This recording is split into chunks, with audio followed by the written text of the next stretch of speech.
이해가 될 것 같기도 하고 안 될 것 같기도 하고 조금 이제 아주 머리가 복잡하죠.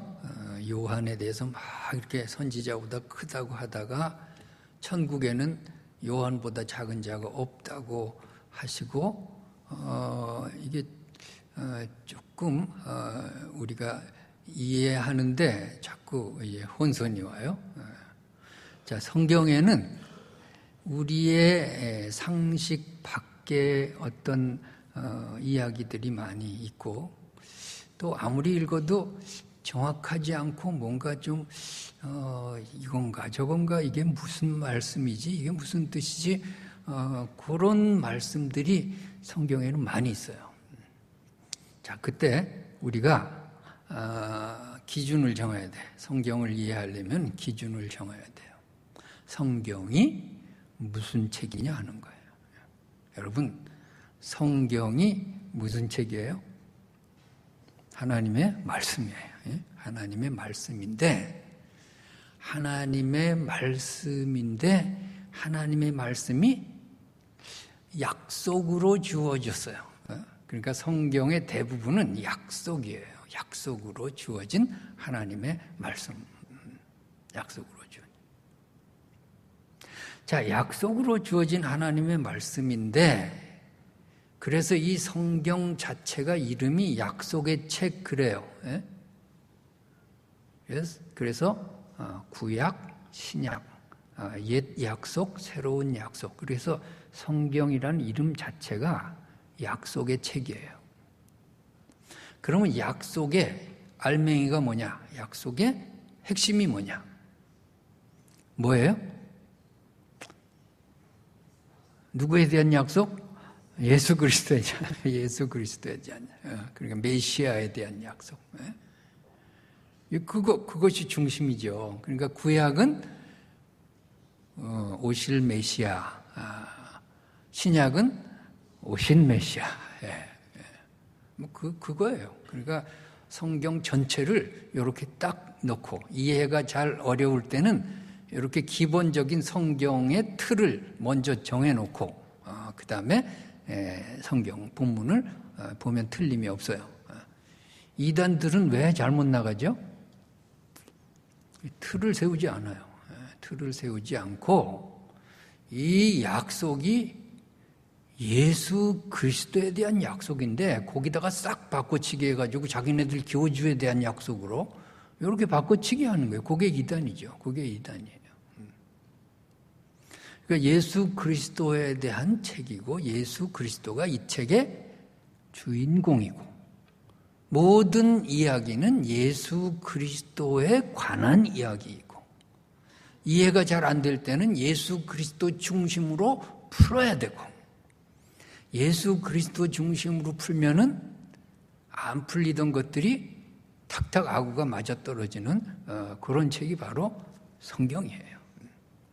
그러니까 성경의 주인공은 누구? 예수 그리스도. 다 따라합시다. 성경의 주인공은 예수님이다. 성경은 예수님을 뭐라고 증거하시냐면 예수님은 그리스도다 이렇게 증거하세요. 메시아다 이렇게 증거하세요. 그래서 20세기에 아주 유명한 신학자 칼 바르트가 있어요. 칼 바르트라는 사람은 우리가 이름 정도는 알아두는 게 좋아요. 칼 바르트는 성경을 이렇게 말해요. 성경은 예수 그리스도를 담고 있는 그릇이다. 그렇게 표현을 해요. 성경은 예수 그리스도를 담고 있는 그릇이다. 예수 그리스도는 누구냐? 예수 그리스도가 하나님의 말씀이다. 말씀이 육신이 되어서 이 땅에 오셨다는 것을 근거로 해가지고 그렇게 해서 설명을 해요. 그러니까 성경 안에서 우리가 발견할 수 있는 것은 예수님에 대한 이야기밖에 없어요. 아브라함 이야기 한참 하는 것 같지만 나중에 누구 이야기? 예수님에 대한 이야기 하시는 거죠. 성경은. 요셉에 대한 이야기가 막 이렇게 흘러가는 것 같은데 나중에는 그게 누구에 대한 이야기? 예수님에 대한 이야기예요. 예수님에 대한 이야기. 그러니까 오늘 이 세례 요한에 대해서도 우리가 예수님 중심으로 풀어야 한다는 전제 조건 하에서 오늘 본문을 봐야 하겠습니다. 우선 세례 요한이 어떤 인물이냐 하는 것을 조금 분석해 보면은, 세례 요한은 아버지가 사가랴라는 제사장이에요. 어머니가 엘리사벳이라고 하는 분이에요. 그러니까 제사장의 집안에서 태어났어요. 제사장의 집안에서 태어나서 맏아들이죠. 아이가 없다가 났으니까 맏아들이죠. 그럼 그 당시에 제사장은 맏아들이 이어받는 거죠. 그러니까 가만히 있으면 세례 요한은 제사장이 되는 몸이죠. 그런데 뛰쳐나가가지고서 광야에서 살았다 하는 것이 세례 요한의 특징이고요. 요한이라고 하는 이름은 헬라어 발음이에요. 헬라어. 신약 성경이 무슨 언어로 쓰여져 있죠? 헬라어로 쓰여져 있어요. 답을 줘도 모르네. 신약 성경은 무슨 언어로 쓰여졌어요? 헬라어는 어느 나라 말? 고대 그리스어를 헬라어라 그래요. 옛날 그리스어를 헬라, 고대 그리스 문명을 헬레니즘 그러잖아요. 헬레니즘, 헤브라이즘 그러잖아요. 그러니까 헬라가 뭔가 고대 그리스를 헬라라 그랬어요. 그러니까 헬라어는 고대 그리스어, 중국에서는 히라보 해가지고 우리가 또 히라보라고도 하는데, 헬라어로 신약 성경이 쓰여졌어요. 그러니까 여기 신약 성경에 쓰여진 요한의 이름은 헬라식 발음이에요. 헬라식 발음. 그럼 이 요한의 이름을 히브리어식으로 발음을 하면 요하난 그럽니다. 요하난. 구약 성경에 요하난이라는 이름이 등장하겠죠. 그러니까 요한과 히브리식의 요하난, 이것은 같은 이름이죠. 그런 이름들이 많죠. 예수는 헬라어 발음이죠. 예수에 대한 히브리식 발음은 뭘까요? 여호수아. 그래요. 그러니까 예수와 여호수아는 같은 이름이에요. 같은 이름이에요. 또 마리아는 헬라식 발음이죠. 히브리식 발음은 뭘까요? 미리암. 그러니까 미리암이나 마리아나 같아요. 같은 이름이에요. 근데 하나는 헬라식 발음이고 하나는 히브리식 발음이에요. 그래서 구약은 히브리어로 쓰여져 있고 신약은 헬라어로 쓰여져서 이렇게 이름들이 다르지만 요한과 요하나는 같은 이름이고 뜻은 여호와는 은혜로우시다, 그런 뜻이에요. 한번 따라할까요? 여호와는 은혜로우시다. 이것이 요한의 뜻이에요. 요한의 뜻이에요. 여호와는 은혜로우시다 하는 이름을 가지고 요한은 태어나서 그 이름값을 하면서 그렇게 메시아 예수 그리스도의 앞길을 개척하고 살았어요. 요한이 태어나기 전에 400년간을 암흑기라 그럽니다. 왜 암흑기라 그러냐면 선지자가 나오질 않아요. 400년간은 신구약 중간기라고도 그래요. 말씀이 없어요. 하나님의 계시의 말씀이 없어. 400년 동안 하나님이 침묵하세요. 말라기 선지자 그 이후에 없어요. 그러니까 400년이 묵시가 없던 때고 하나님의 계시가 없던 때고 400년간 이렇게 영적으로 암흑기인데, 이때 이 팔레스틴을 다스리던 제국이 있는데 페르시아, 바사라고 하는 페르시아, 그 다음에 헬라, 로마, 이렇게 강대국들이 이 팔레스틴을 다스려서 팔레스틴, 예수님이 태어나신 그 유대인들이 사들던 곳은 계속해서 아주 참 힘들었어요. 계속 전쟁 겪고 아주 그냥 고래 싸움에 새우등 터지듯이 계속해서 피폐해지고 하나님은 침묵하시고 이렇게 해서 400년이 흘러왔어요. 그러니까 400년의 공백기를 뚫고 요한이 선지자로 등장하는 거죠. 요한이 선지자로 등장하는 거예요. 그러니까 요한이 상당히 중요한 인물이에요. 자, 요한에 대해서 예수님의 평가를 한번 봐야 되겠습니다. 예수님은 요한에 대해서 이렇게 말씀하십니다. 여자가 낳은 자 중에 가장 큰 자다. 여자가 낳은 자 중에 가장 큰 자다. 11절 말씀해 보니까 내가 진실로 너에게 말하노니 여자가 낳은 자 중 세례 요한보다 큰 이가 일어남이 없도다. 자, 이 말씀이 무슨 말씀이냐고요. 이 말씀이. 그 이전에 모세도 있었고 뭐 엘리야도 있었고 막 있었는데 여자가 낳은 자 중에 세례 요한보다 큰 이가 없다. 이건 무슨 말씀이죠?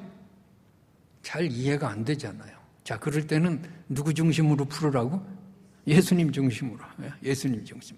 그러니까 요한 이전에 수많은 선지자들이 있죠. 사무엘도 있고 뭐 우리가 잘 아는 뭐. 자, 그들보다 요한이 뛰어난 건 뭘까요? 예수님에 대해서 직접 증거했어요. 예수님을 대면했어요. 예수님을 만났어요. 요한의 증거는 예수님 직접 예수님에 대한 증거예요. 예수님에 대한 예언이고 예수님에 대한 교훈이죠. 그러니까 그 이전에 많은 선지자들은요, 예수님을 못 봤어요. 예수님과 만남도 없었고요. 그냥 예수님이라고 하는 나중에 하나님의 약속, 그게 뭔지도 모르고 그냥 예언도 하고 선지자 노릇했는데, 요한은 직접 예수님을 대면하고 예수님에 대해서 내 뒤에 오실 리가 나보다 크다, 이렇게 직접적으로 증거했어요. 자, 그 말씀이죠 지금. 그래서 요한이 다른 선지자보다 크다, 그런 말씀이에요. 예수님에 대해서 직접 증거한 선지자다, 그 말입니다. 자, 요한은 예수님에 대해서 직접 증거하고 예수님을 직접 만나고 예수님께 세례도 베풀고 이런 의미에서 가장 큰 자다, 이렇게 주님께서 설명을 하고 계신다 하는 것을 우리가 살펴봤습니다. 또 요한은 구약의 메시아가 오시는데 필수적인 그 길 닦는 사람이 있어요. 그것을 유대인들은 엘리야가 다시 올 것이라고 그렇게 믿고 있었습니다. 엘리야가 와서 메시아 예수 그리스도가 오는 길을 이렇게 먼저 닦아 놓을 것이다. 그러니까 엘리야가 먼저 와야 메시아가 오는 것입니다. 그 엘리야의 역할을 요한이 하고 있었어요. 자, 우리 14절 말씀, 오늘 본문의 14절 말씀 보면요, 만일 너희가 즐겨받을진대 오리라 한 엘리야가 곧 이 사람이니라. 엘리야가 이 사람입니다. 그러니까 엘리야가 이미 온 것이고 세례 요한으로 이렇게 온 것이고, 그 다음에 내가 메시아다 하는 것을 예수님께서 말씀하고 계시는 거죠. 그럼 이 예언이 어디에 있는가 하면은 말라기 4장 5절에 있어요. 말라기 4장 5절의 말씀 같이 읽습니다. 보라, 여호와의 크고 두려운 날이 이르기 전에 내가 선지자 엘리야를 너희에게 보내니. 내가 선지자 엘리야를 너희에게 보내리니. 그래서 이 엘리야가 먼저 와야 되는 거죠. 그 엘리야의 역할을 세례 요한이 했다 하는 것입니다. 우리 누가복음 1장 17절의 말씀 같이 또 읽습니다. 그가 또 엘리야의 심령과 능력으로 주 앞에 먼저 와서 아버지의 마음을 자식에게 거스르는 자를 의인의 슬기에 돌아오게 하고 주를 위하여 세운 백성을 준비하리. 이거는 세례 요한의 탄생과 관련된 그런 말씀인데 엘리야의 심정으로 와서 엘리야의 역할을 감당할 것이다. 이런 말씀이 누가복음에 쓰여져 있습니다. 그러니까 많은 선지자 중에 지금 요한이 가장 크다는 것은 메시아 예수 그리스도의 길을 직접 닫고 예수 그리스도에 대해서 직접 증거하고 예수님에 대해서 직접적으로 그렇게 섬기고 예수님을 이렇게 증거했다. 그런 면에서 요한이 다른 선지자보다 큰 것입니다. 자, 그 다음에 주님께서 뭐라고 말씀하시느냐 하면은 천국에서는 11절에 보니까 여자가 낳은 자 중에 세례 요한보다 큰 이가 없는데 그러나 천국에서는 극히 작은 자라도 그보다 크니라 그랬습니다. 자, 이건 또 무슨 말인가? 요한이 선지자 중엔 크지만 천국에서는 요한 극히 작은 자라도 요한보다 크다. 자, 이것도 이해가 잘 안 될 때는 누구 중심으로 풀어요? 예수님 중심으로 풀어요. 예수님 중심으로 풀어요. 자, 요한이 작다는 의미가 아니에요. 요한이 현찮다는 의미가 아니에요. 요한이 큰데, 위대한데, 그거보다 더 크다 그 말이죠. 더 크다 그 말이죠. 자, 이것도 예수 그리스도를 중심으로 풀어보면, 요한은 아무리 훌륭해도 예수님의 은혜의 시대 이전 사람이에요. 십자가 사건 이전 사람이라고요. 우리는 십자가 이후의 사람이에요. 예수님의 십자가로 말미암은 구원의 역사를 세례 요한은 모른 채 죽어요. 율법 시대에 있어요. 우리는 은혜 시대에 살다가 죽어요. 그러니까 이 은혜 시대, 십자가 사건 이후의 이 은혜 시대, 예수 그리스도의 십자가로 말미암아 구원 얻은 그 시대의 사람들은 아무리 작아도 요한보다 큰 자로서 천국에 남는다 하는 말씀이에요. 여러분, 내가 얼마나 예수 믿고 구원받은 것이 큰 일이고 영광스러운 일이고 감사한 일인가, 그것을 여러분 이 본문을 통해서 깨달으시기 바랍니다. 세례 요한보다 우리가 큰 자예요. 세례 요한은 예수 그리스도를 통한 구원을 몰라요. 우리는 예수 그리스도를 통해서 구원을 얻었어요. 그래서 우리가 세례 요한보다 천국에서 큰 자로. 왜냐하면 세례 요한은 율법의 시대에 살고 그림자의 시대에 살고, 우리는 예수 그리스도를 통한 구원의 실체, 그 안에서 구원을 받았기 때문이에요. 요한은 율법의 마지막 시대의 사람이고 우리는 은혜의 시대를 사는 사람이라고 우리가 생각하면 되겠습니다. 자, 히브리서 10장 1절의 말씀을 함께 읽겠습니다. 율법은 장차 올 좋은 일의 그림자일 뿐이요 참 형상이 아니므로 해마다 늘 드리는 제사는 나오는 자들을 언제나 온전하게 할 수 없는. 율법은 장차 좋은 일의 그림자, 예수 그리스도의 은혜의 그 구원에 대한 그림자예요. 그러니까 옛날에 소 잡고 양 잡고 그 피로서 그렇게 해서 제사 드려서 구원을 이룬 그것은 그림자에 불과하고, 정말 어린 양 되신 예수님께서 오셔서 십자가에서 대속의 피를 흘리고 우리가 그 피로 구원을 받았다는 것은요, 실체 안에서 우리가 구원받은 놀라운 은혜다 하는 것입니다. 그러니까 그 이전의 구원은 불완전한 구원이에요. 왜? 예수 그리스도께서 오셔서 십자가를 지심으로 그 이전의 구원도 다 완성이 되는 거예요. 우리는 직접적으로 그 은혜 안에 있어서 어떤 중간 단계 없이 그대로 구원받고 그대로 영생 얻고 하나님의 자녀가 된 줄로 믿습니다. 히브리서 7장 23절에서 25절의 말씀, 거기도 한번 읽겠습니다. 제사장 된 그들의 수요가 많은 것은 죽음으로 말미암아 항상 잊지 못함이로되 예수는 영원히 계심으로 그 제사장 직분도 갈리지 아니하느니라. 그러므로 자기를 힘입어 하나님께 나아가는 자들은 온전히 구원하실 수 있으니 이는 그가 항상 살아계셔서 그들을 위하여 간구하시니.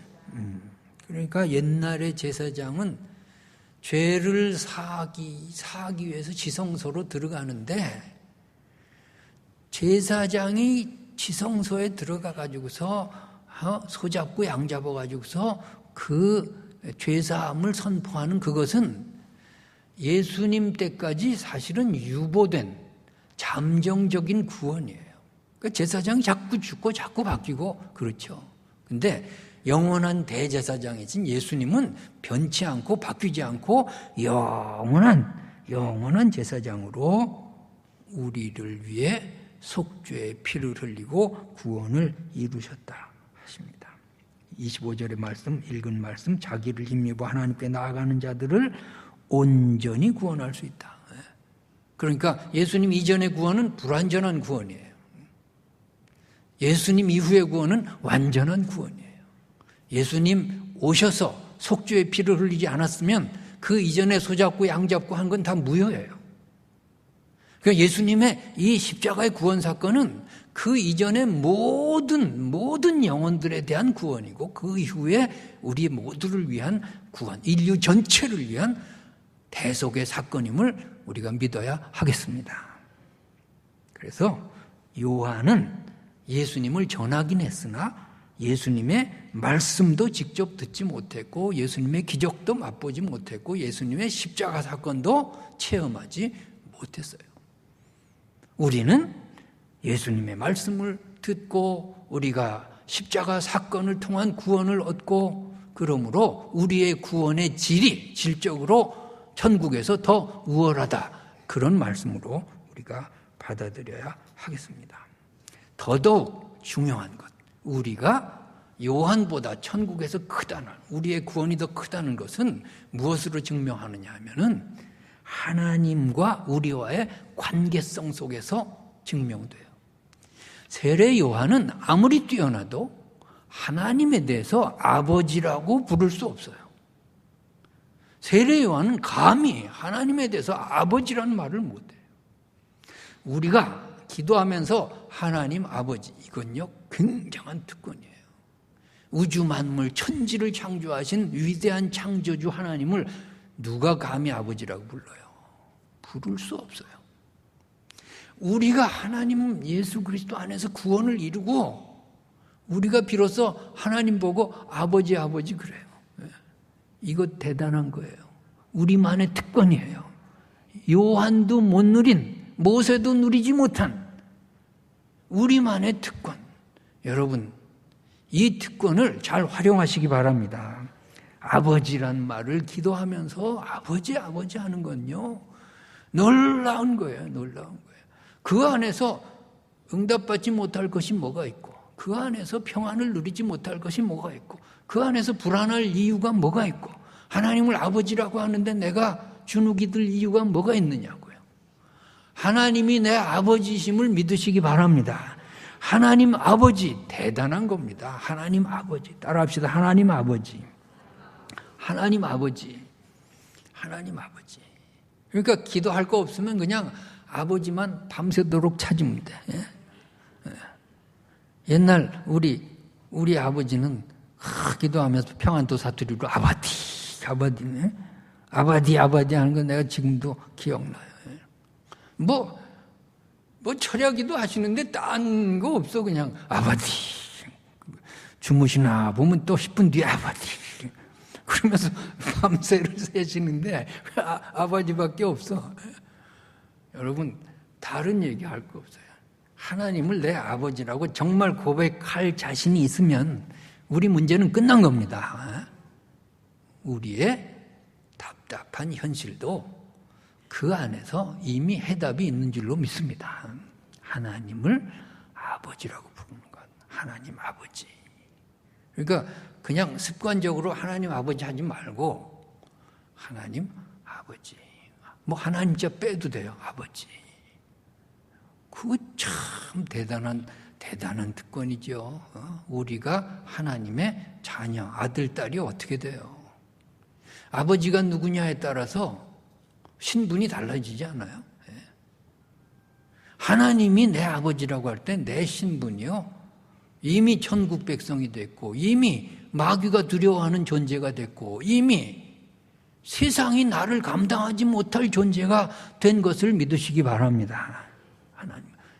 세례 요한이 아무리 위대해도 우리를 따라가지 못해요. 세례 요한은 하나님에 대해서 감히 아버지라고 못 불러요. 천사가 아무리 위대해도 천사는 하나님에 대해서 아버지라고 못 불러요. 천사는 종이고 하나님의 종이고 우리는 하나님의 자녀임을 믿으시기 바랍니다.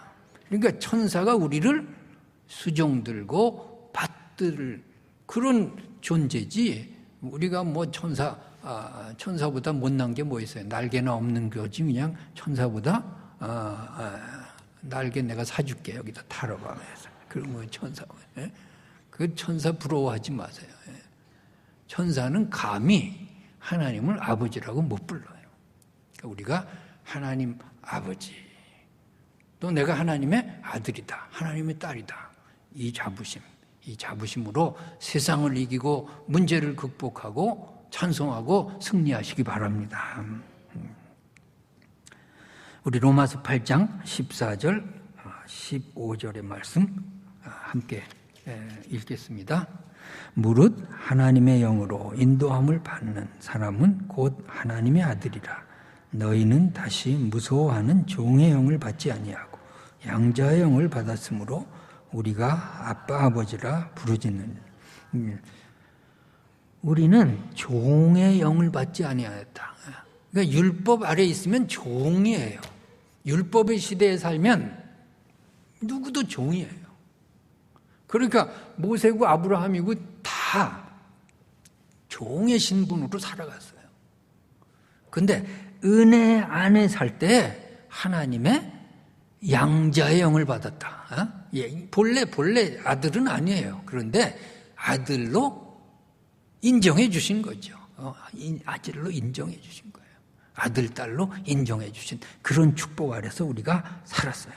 그러니까 무서워하는 종의 영. 그러니까 구약시대 하나님은요 아주 무섭습니다. 왜? 종의 시대니까. 잘못하면 그냥 즉각. 근데 십자가 사건 이후에는 그 십자가의 예수 그리스도의 은혜가 방패막이가 돼가지고 그래서 하나님의 진노를 우리가 피하고 정말 우리가 하나님의 은혜 안에 그렇게 사는 줄로 믿습니다. 여기 햇빛이 있는데 여기 오존층이 있어요. 오존층이 없으면 햇빛 직접 쬐기만 해도 다 타버리는 거예요. 오존층이 방패막이를 하지 않아요. 하나님의 은혜 시대에 산다는 것은 예수 그리스도의 십자가의 은혜가 우리를 감싸고 보호하고 인도하시는 줄로 믿습니다. 그래서 예수 그리스도는 우리의 중보자로 우리를 위해서 간구하신다. 그런 말씀도 있습니다. 아빠, 아버지라. 난 이 번역이 별로 좋지는 않아요. 아빠, ABBA, 아빠라고 하는 락 그룹도 있었는데 아빠, 이건 아람어예요. 아람어. 그러니까 히브리어 사촌이 아람이라는 나라가 있죠. 나아만 장군이 아람 나라의 장군이죠. 그 아람 나라가 강대국이라서 자꾸 이스라엘 침공해가지고서 언어가 막 섞였어요. 그러니까 우리나라 말에도 일본 말도 있고 중국 말도 있고 하잖아요. 막 섞어서 쓰잖아요. 마찬가지로 이 유대인들 언어에 아람어가 많이 섞였어요. 그래서 아람의 방언들이 종종 나오는데 아바라는 말이 아람어인데 그런데 이 아바라는 말은 100% 99%도 아니야. 그냥 100% 아빠라는 뜻이에요. 아빠라는 뜻이에요. 그렇다고 아빠, 아버지라고 그렇게 번역하면 안 되죠, 사실은. 그냥 아바, 아버지가 더 낫죠. 누가 다 큰 사람이 아빠 그래요. 우리 정서에 안 맞아요, 이 번역이. 안 맞아요. 여러분, 친정아버지한테 아빠, 그러나요? 뭐 그런 사람이 있을지 몰라. 근데 좀 어색해요. 우리 시대는 어색해. 우리 다음 세대나 이 번역이 맞을지도 몰라. 그러니까 아바 아버지, 아바 아버지란 번역이 좋아요. 어쨌든 간에 의미는 아빠니까. 아빠니까. 그러니까 기왕 나왔으니까 오늘 잠자리에 들기 전에 기도 이렇게 할 수 있어요. 아빠 나 잘게요. 멋있어. 밥 먹을 때 아빠 나 밥 먹을게. 진짜 아빠처럼. 그러니까 아빠 아버지라고 하는 건요, 아버지에서 한 단계 또 나갔어요. 우리와 하나님과의 관계가 아빠처럼 가까워진 거죠. 세례 요한은 죽었다 깨나도 아빠 소리 못해요. 우리가 얼마나 고맙고 그냥 그 은혜 시대에 내가 사는가, 하나님을 감히 아빠라고 부르는 이 은혜 속에 내가 사는가, 이것을 생각하면서 감사하시기 바랍니다. 하나님이 우리의 정말 아빠라고 느껴질 때는요, 이야, 뭐 아빠가 다 책임지잖아요. 아빠라고 부를 때는 우리가 어린아이 아닌가요? 애가 무슨 뭐 주머니에 돈 없다고 걱정하나요? 아빠한테 다 뒤집어 씌우는 거지. 네가 나 알아서 하라고 그냥. 그러니까 하나님이 아빠일 때는요, 우리의 환경과 처지와 모든 것을 떠나서 우리는 항상 기뻐하고 감사하고 찬송하고, 내일 걱정이 있어도 아빠가 알아서 하세요. 그러고서 그냥 나가는 거예요. 아멘도 안 하니 나가라니까. 아빠 하면서 나가라고요. 할렐루야. 기도하겠습니다. 하나님 아버지,